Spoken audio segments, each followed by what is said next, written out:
आदरणीय पवार साहेब शिवनगर विद्याप्रसारक मंडळ जे आमचं माळेगावचं आहे त्याचे तयात अध्यक्ष आहेत। मागेच तिथल्या सभासदांनी त्यांना केलेलं आहे आणि तिथं त्याची जी बॉडी आहे त्याच्यामध्ये माळेगाव सहकारी साखर कारखान्याचा चेअरमन हा त्या बॉडीवर व्हाईस चेअरमन म्हणून येतो असं त्याची घटना आहे।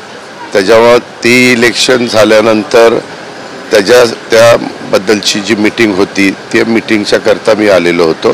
पूरग्रस्तांच्या संदर्भात एकंदरीतच राज्यातल्या सगळ्यांनाच वाटतं, सगळ्याच मान्यवरांना की जे काही मोठं संकट आलेलं आहे आपल्यातल्या अनेक भागांवर त्यांना सर्व प्रकारची मदत ही झाली पाहिजे। कॅबिनेटने त्याबद्दलचे काही निर्णय घेतलेले आहेत। पाऊस आलेला होता त्याच्याबद्दल आम्ही बोलून त्यांच्याही कानावर हे सगळं घालणार आहे आणि आम्ही तिघही त्याच्यामध्ये आहोत आणि त्या पद्धतीनं तेही मदत करतील असा आम्हाला विश्वास आहे।